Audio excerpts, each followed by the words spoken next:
Welcome to the deep dive. We've got a really fascinating set of sources today. Yeah, really compelling stuff. We're looking at this story about connection, but also about decay, community breakdown, really. Mm-hmm. And it's all framed through this metaphor, this image of the last bridge between two towns, East Kine and West Ridge. Right. And our goal here, I think, is to sort of unpack how that connection, that shared experience and trust, how it erodes. How neighbors become enemies. It's quite stark. It is. And the bridge itself is the key, isn't it? The sources use it as a symbol for, shared institutions, civic life. It used to be the focus of these big community events. Bridge building festivals, they called them. Exactly. Yeah. A kind of ritual of trust, of working together. Yeah. But now... Now it's just falling apart, sagging, rot setting in. A liability, not a connection. And the generational thing is, wow, you've got Old Man Hemlock remembering building it, this shared effort. That sense of common purpose. Yeah. And then his granddaughter, Alara, for her, the river's always just been a border, a division. And she sees the other town, West Ridge, mainly how? Through her screen, right. Fed by algorithms, curated outrage, essentially. Not real connection. Okay, so let's get into the mechanics. How did this decay start? It wasn't just people stopped caring overnight. No, the sources are really clear. There was a specific trigger, hardship, Economic. bingo, the factory, the big local employer, it closed down. Ah, okay.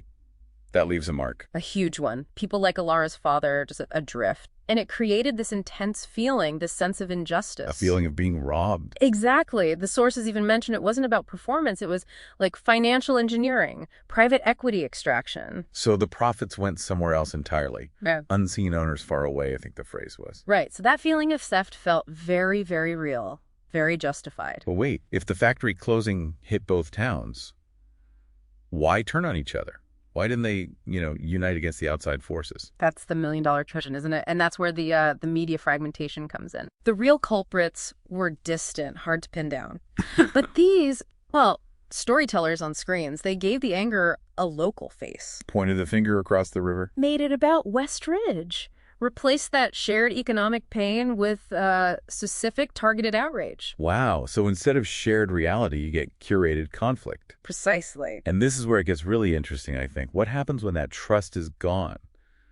People stop talking. Worse than that, they start fighting. The polarization spiral kicks in. So town councils, Yeah. they just become battlegrounds. Total government gridlock.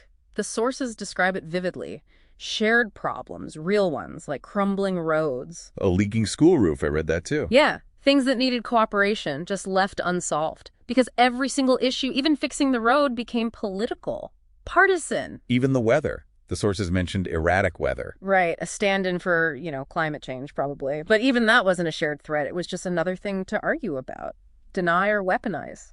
So the neglect continues. The bridge gets worse. And then the inevitable happens. The river swells one spring. Too much rain, too much force. And the bridge. The old, neglected bridge. It just couldn't take it. It collapsed. Gone. And Alara's reaction to this, that's chilling. It really is. She films it, the collapse, on her phone. With grim satisfaction, the source says. Yeah. And she mutters, maybe now they'll leave us alone. Wow. Yeah.